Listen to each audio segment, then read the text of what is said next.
नमस्कार दोस्तों, स्वागत है आप सभी का हमारे चैनल में डरावनी कहानियों का संग्रह। अगर आपने अभी तक चैनल को सब्सक्राइब नहीं किया तो सब्सक्राइब कर लीजिए और बेल नोटिफिकेशन बटन को ज़रूर दबाइए। तो चलते हैं आज की कहानी की तरफ। कहानी का नाम है गंगा तट के रक्षक। ये बात काफ़ी पुरानी नहीं है। ये बात तब की है जब अयोध्या का फैसला आने वाला था। कानपुर में दंगों के डर से कानपुर बंद था। हर कोई किसी न किसी तरह से अपनी छुट्टी के मज़े ले रहा था। मेरे पड़ोस में रहने वाले एक चाचा जी अक्सर अपनी छुट्टी गंगा किनारे व्यतीत करते थे। वे मछलियों के बड़े शौकीन थे, इसीलिए अक्सर छुट्टी के दिन मछलियां पकड़ने गंगा किनारे चले जाया करते थे।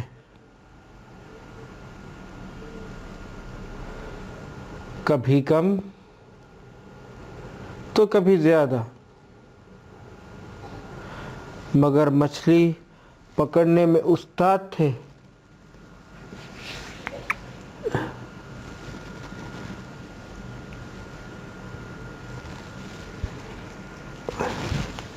उस दिन उन्होंने अपना दिन का खाना निपटाया और फिर अपनी पत्नी यानी चाची जी से मसाला पीस कर रखने को कहा और चले गए गंगा किनारे मछली पकड़ने। जैसा मैंने आप सबको बताया कि वो अक्सर मछली पकड़ने जाते थे,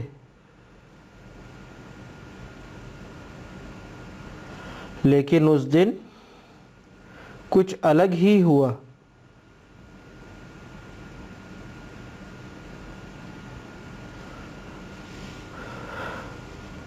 वो मछली पकड़ने के लिए अक्सर गंगा बैराज जाया करते थे।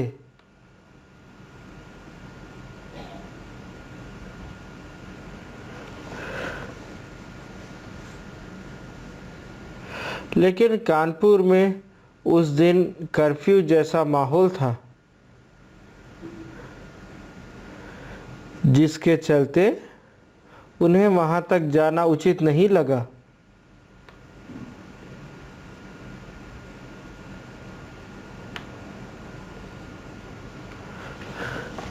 क्योंकि कोई भी सवारी मिलना मुश्किल था, इसीलिए आज वो शुक्लागंज की तरफ जाने वाले गंगा पुल के नीचे मछली पकड़ने चले गए।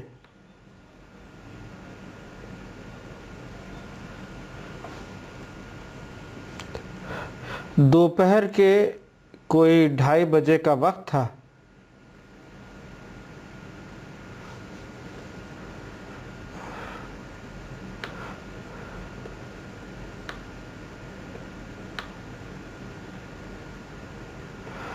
वो अपनी ही धुन में मस्त गुनगुनाते हुए मछलियां पकड़ने में व्यस्त थे।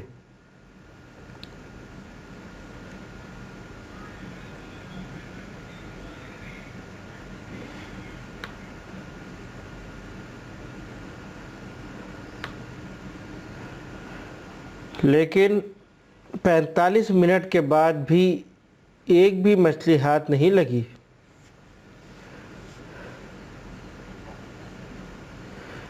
लेकिन हर मछली पकड़ने वाले में सब्र का सैलाब होता है।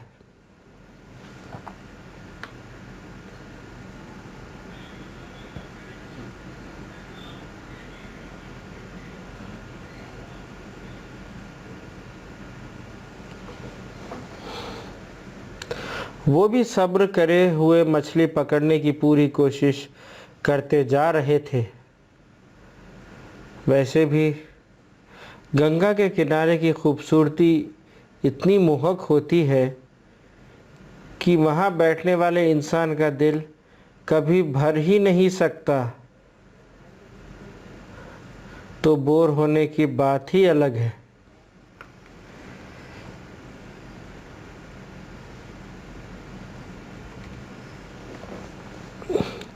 वो भी अपनी खुशी में मगन अपना काम में लगे पड़े थे।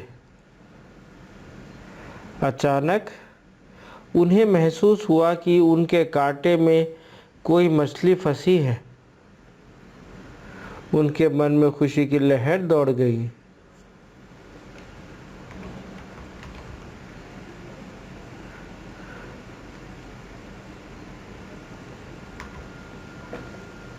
लेकिन अभी पहले उन्हें देखना था कि मछली है कितनी बड़ी। अगर छोटी हुई तो कोई फायदा नहीं होगा।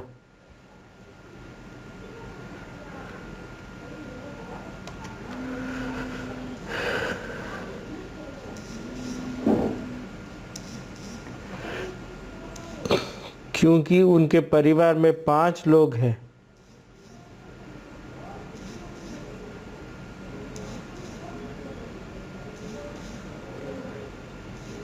सिर्फ एक छोटी मछली से कोई फायदा ना होता। खैर, वो अपनी इतनी देर बाद आई पहली सफलता को लेकर ही उत्साहित थे।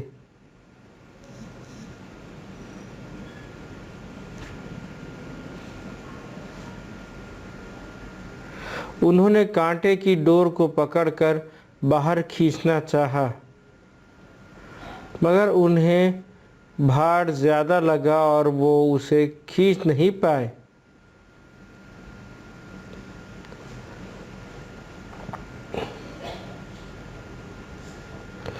उन्हें अपनी उस मछली पकड़ने वाली डोर को एक पत्थर से बांध दिया और पूरा जोर लगाकर उस मछली को बाहर निकालने में लग गए।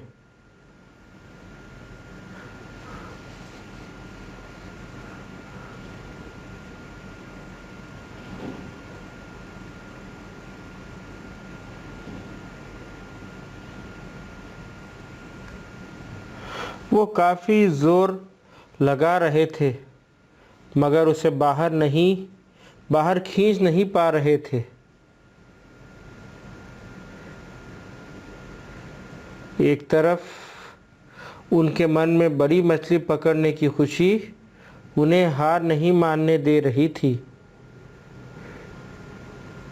और दूसरी तरफ वो मछली जो बाहर आने के बजाय जैसे चाचा जी को ही अंदर खींचना चाहती थी।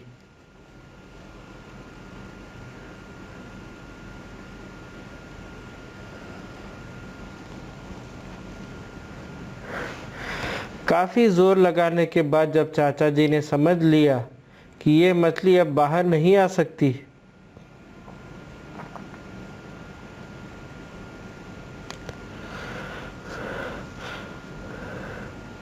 और ना ही कोई और वहाँ था जो चाचा जी की मदद कर सकता,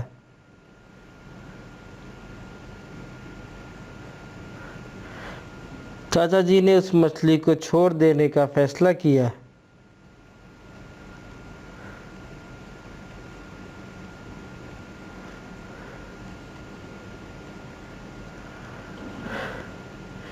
और एक आखिरी उम्मीद की साथ थोड़ा सा डोर को ढील छोड़कर फिर एक साथ अपना सारा जोर लगाकर उसे खींचा।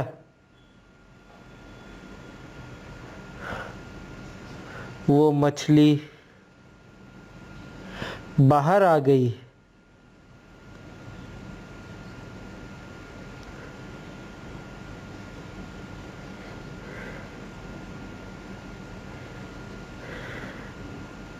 ये देखकर उनके चेहरे पर चमक आ गई।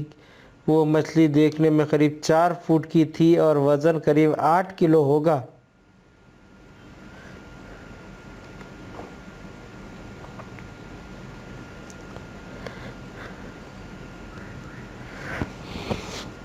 वो कांटे के साथ उछलकर बाहर आई थी, चाचा जी से करीब 3 मीटर की दूरी पर।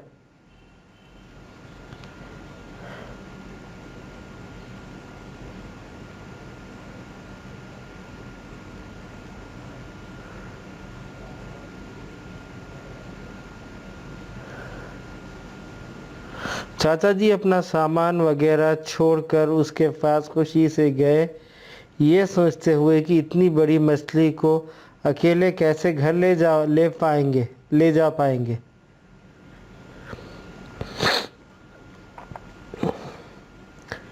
वो उस मछली के पास पहुंचे पहले तो उससे मछली को देखकर दंग रह गए।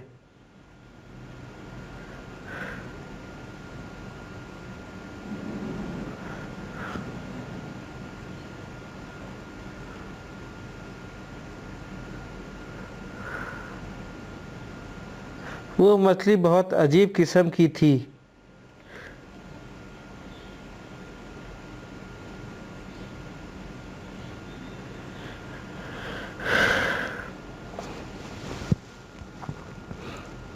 जैसी उन्होंने अपनी ज़िंदगी में नहीं देखी थी।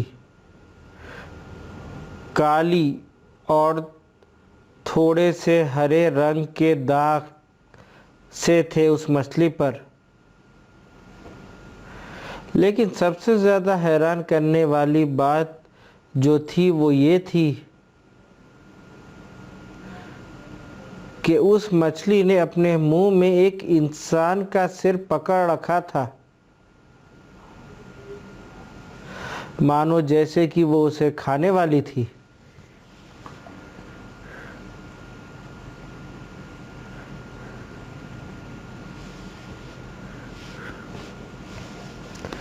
इस बात से वो बिल्कुल भी नहीं डरे, क्योंकि लाख पाबंदी के बाद भी कभी कभी गंगा में लाश देखी जाती है।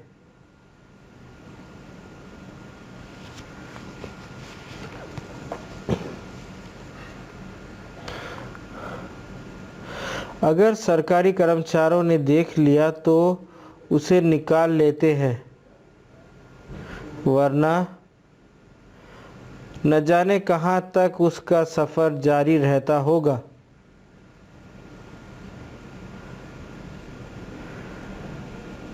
इसी ही लाश को अक्सर बड़ी मछलियाँ भी खा जाती है।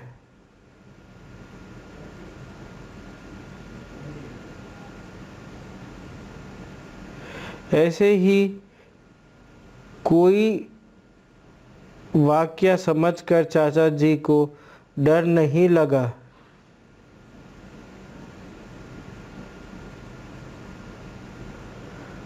उन्होंने सोचा, शायद किसी लाश को खाने की कोशिश की होगी इस मछली ने।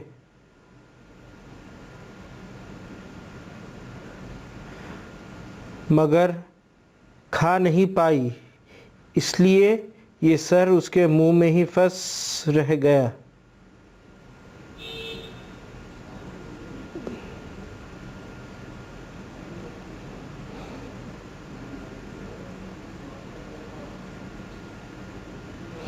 वे मछली बिना तड़पे यथावत पड़ी हुई थी। जो सर उसके मुंह में था, उसका पीछे का हिस्सा चाचा जी को दिख रहा था। इसलिए मछली की पड़ताल करने के लिए चाचा जी पहले धागा खींचा।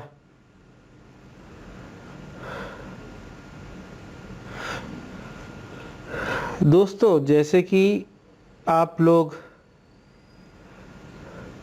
जानते हैं, मछली पकड़ने पर कांटा हमेशा उसके मुंह में होता है, तभी वो पकड़ में आती है। लेकिन इस मछली का वो कांटा उसके पूंछ में लगा था।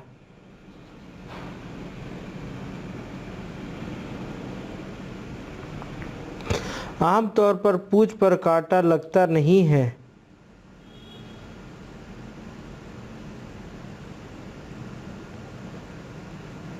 और अगर लग भी जाए तो मछली उससे आसानी से निकल जाती है, चाहे वो कितनी भी छोटी मछली क्यों ना हो। अगर इतनी बड़ी मछली पूंछ पर कांटा लगने के बाद भी पकड़ में आ गई तो दूसरी बार था।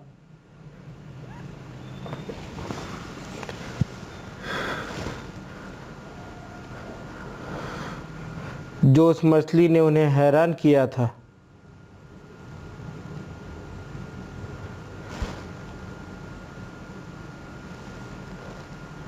लेकिन अब वो इन सब बातों को भूलकर बस ये सोचने लगे कि इस सर्प को इसके मुंह से निकाल कर इसे घर ले चलते हैं।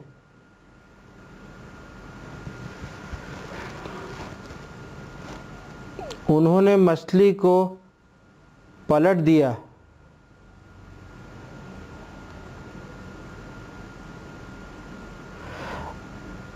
अब उस मछली के मुंह में फंसे उस सर्प पर चेहरा चाचा जी की तरफ हो गया।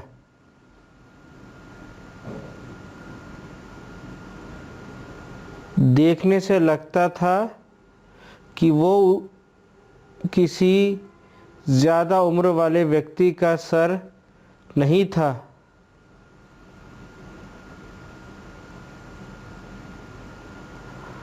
और ना ही वो लाश ज़्यादा पहले गंगा में फेंकी गई होगी।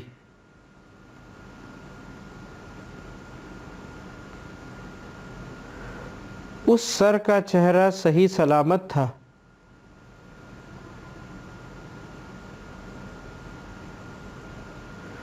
वो उसे निकालने की कोशिश करने लगे।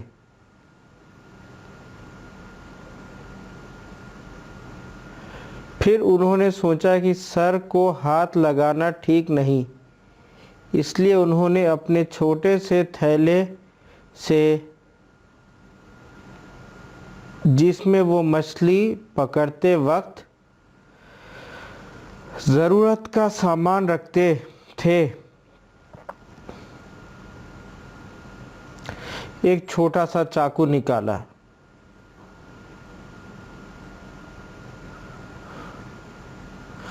उन्होंने सोचा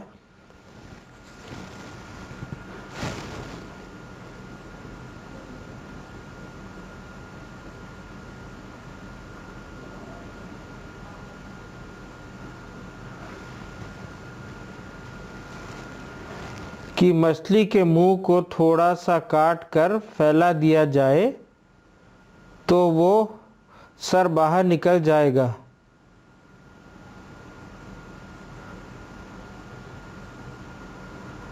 जिसे वो वापस गंगा में फेंककर मछली लेकर चलते बनेंगे। जैसे ही उन्होंने वो चाकू मछली के मुंह पर रखा तो उस चेहरे ने आंखें खोलकर चाचा जी की तरफ देखा। एक पल को दोनों की नज़र मिली।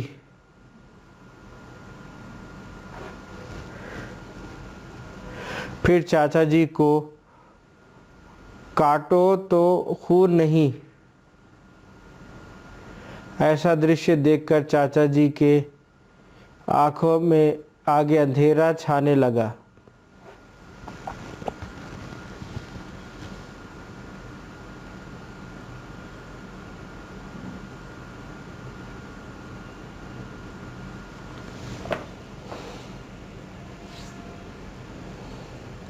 और वो झटके से पीछे हटे और खूब ज़ोरों से चिल्लाते हुए अपना सारा सामान छोड़कर घर की तरफ दौड़ पड़े।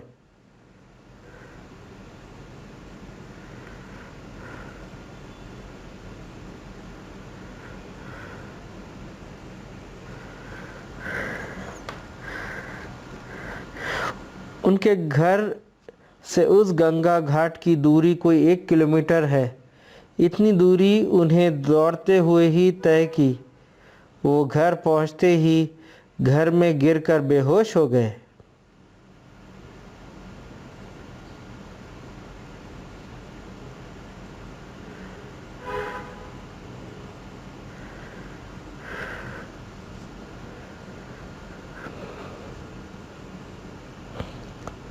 और वो कपड़ों में ही मल मूत्र त्याग कर चुके थे।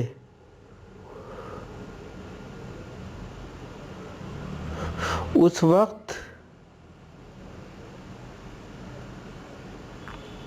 उनके डर की कोई सीमा नहीं थी। घर में हाहाकार मच गया। पड़ोसी घर में मधुमक्खी की तरह जमा हो गए। किसी को कोई अंदाज़ा नहीं था वो उनके साथ क्या हुआ है। इसीलिए सब ज़्यादा परेशान थे।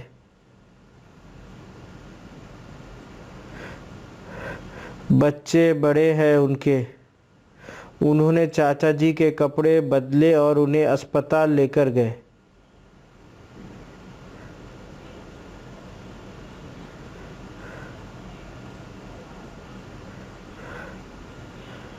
जहां डॉक्टर ने उन्हें कोई सदमा या डर बेहोशी की वजह बताया।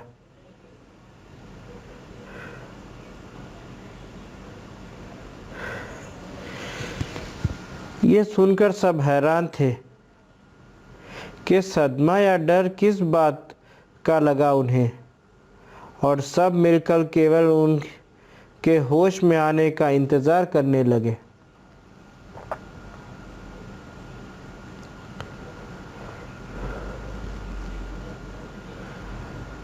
करीब 4 घंटे बाद उन्हें होश आया।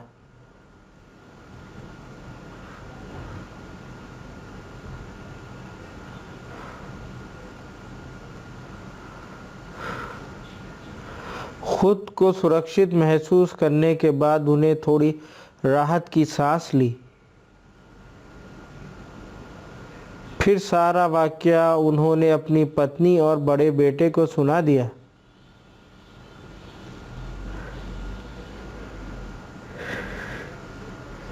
किसी के लिए भी विश्वास करना मुश्किल, लेकिन चाचा जी की हालत उस घटना की सच्चाई को साबित कर रही थी।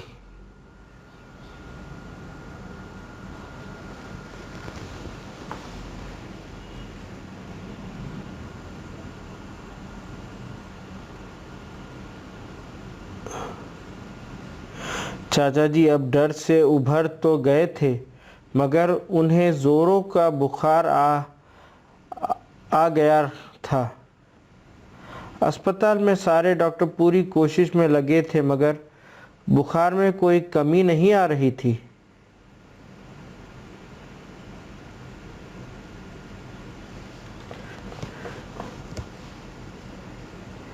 काफ़ी कोशिश के बाद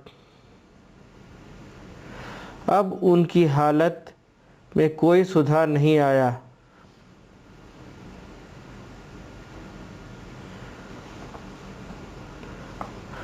तो उनके बड़े बेटे ने तांत्रिक का सहारा लेने का फैसला किया।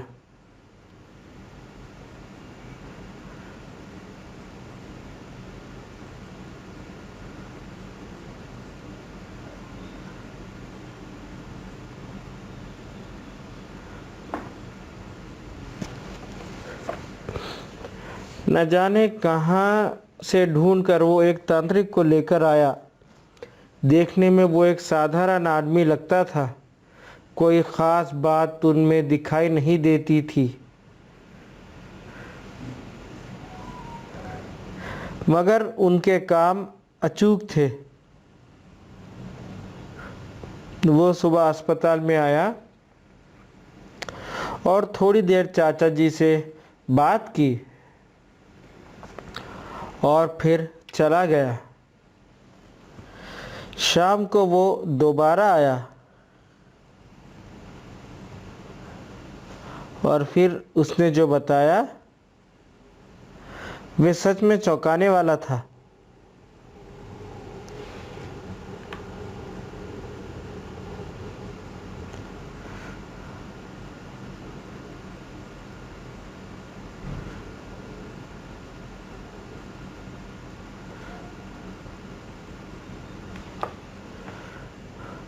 उसने बताया कि चाचा जी जब मछली पकड़ने गए थे तो उस समय वहाँ उन्हें कोई नहीं मिला था, ना कोई मछुआरा, ना कोई नाव वाला,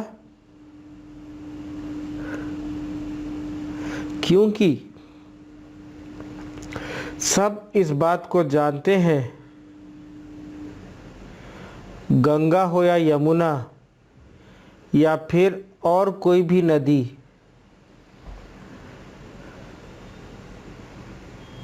हर नदी के किनारे पर कटवार होते हैं, कोई बहुत सौम्य व्यवहार वाले तो कोई अत्यंत कठोर।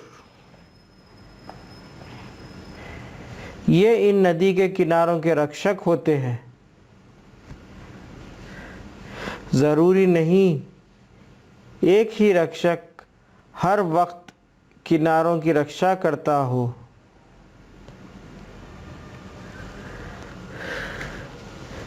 ये कटवार भी कई सारे होते हैं, हर किसी का वक्त होता है।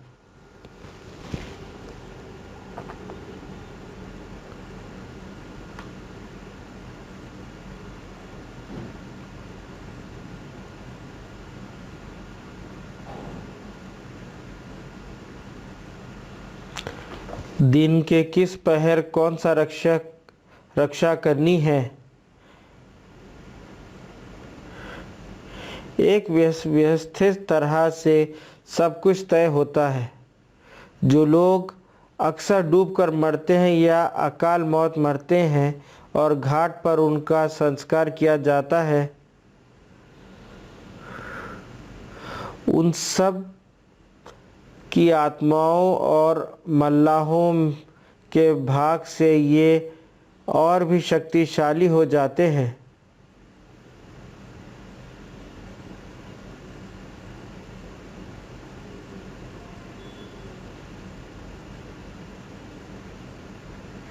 ये एक अनमुक्त शक्ति होती है, कोई तांत्रिक इनसे टकराना नहीं। अगर ये किसी पर नाराज़ भी होते हैं तो तांत्रिक केवल उनके खुश कर के ही उनका साया हटा पाते हैं।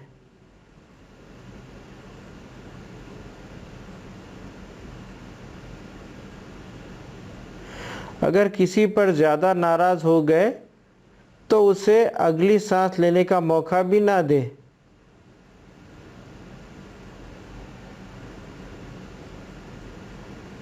और अगर किसी पर खुश हो गए तो ज़िंदगी भर उनकी रक्षा करते हैं।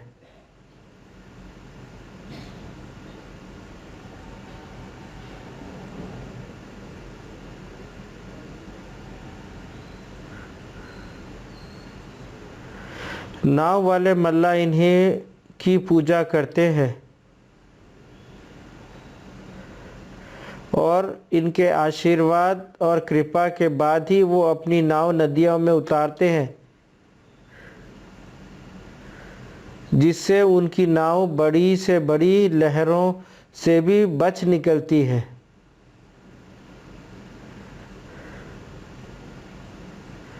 ये अक्सर चिलम, लंगोट, खड़ाऊ और सफ़ेद मिठाइयों का भोग लेते हैं।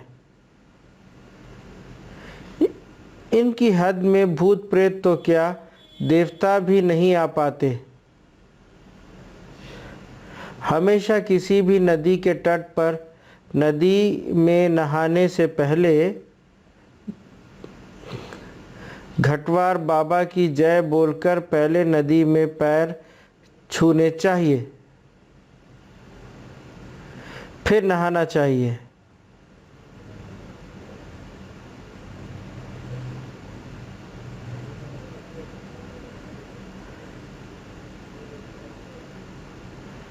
ऐसा आज भी घाटों पंडित और महंत बताते हैं।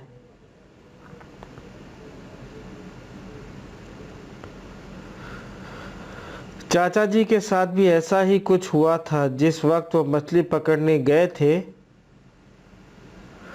वो वक्त वहाँ के एक शक्तिशाली परंतु एकांत पसंद घटवार का वक्त था।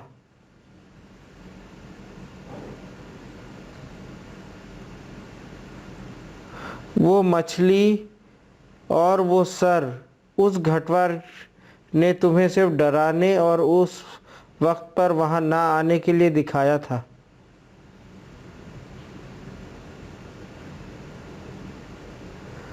उस तांत्रिक ने बताया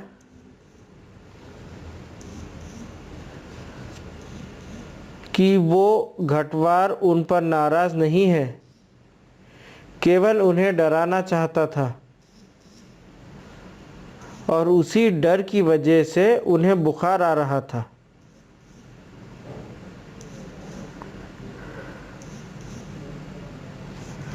फिर तांत्रिक ने चाचा जी को अस्पताल से छुट्टी लेने की सलाह दी।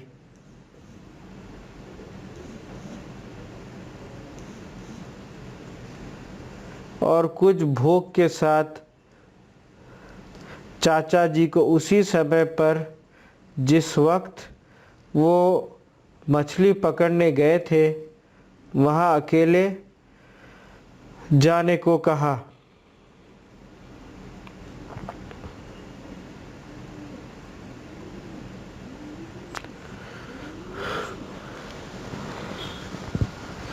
वहाँ जाकर वो भोग अर्पण करें और घटवार से क्षमा प्रार्थना करें।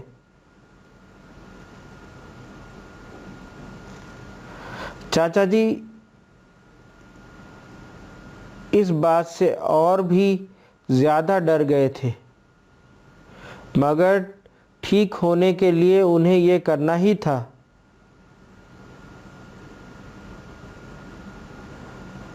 अगले दिन चाचा जी उसी समय पर सारा बताया गया सामान लेकर वहां गए।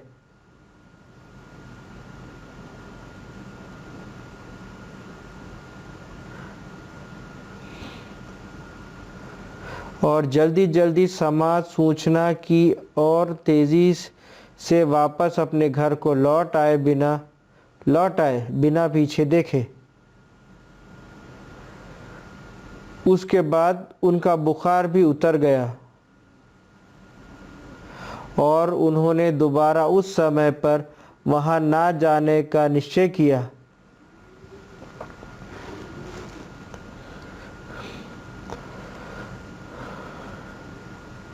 दोस्तों, घटवार बाबा की इस घटना की पुष्टि के लिए मैंने अपने गुरुजी और अपने कुछ जानकारों से पूछताछ की।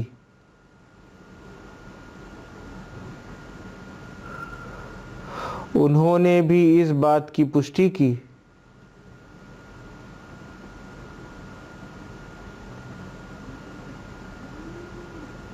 और मुझे सबूत के तौर पर उदाहरण भी दिए, जैसे कि वहाँ मौजूद एक पेड़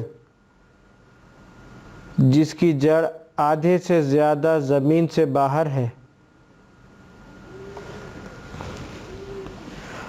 और वो पेड़ गिर हुआ प्रतीत होता है। उसकी डालें गंगा नदी के पानी को छूती हुई है।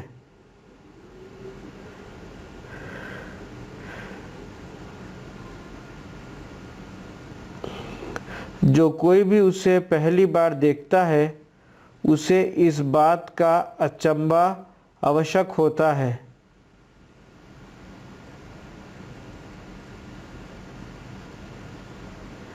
कि ये पेड़ तो लगभग गिरा हुआ है, तो फिर हरा कैसे है? इसे तो सूख जाना चाहिए। लेकिन वो हरा सिर्फ वहाँ मौजूद घटवार बाबा की कृपा से है।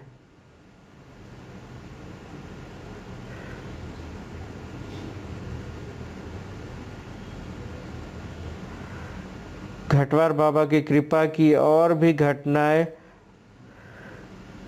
प्रचलित है और जो कि किसी बात की पुष्टि की मोहताज नहीं है।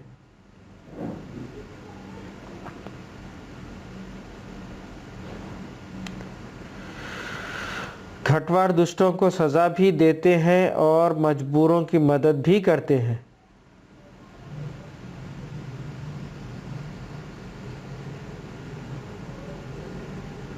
वो घटनाएं मैं आपको आगे भी बताऊंगा।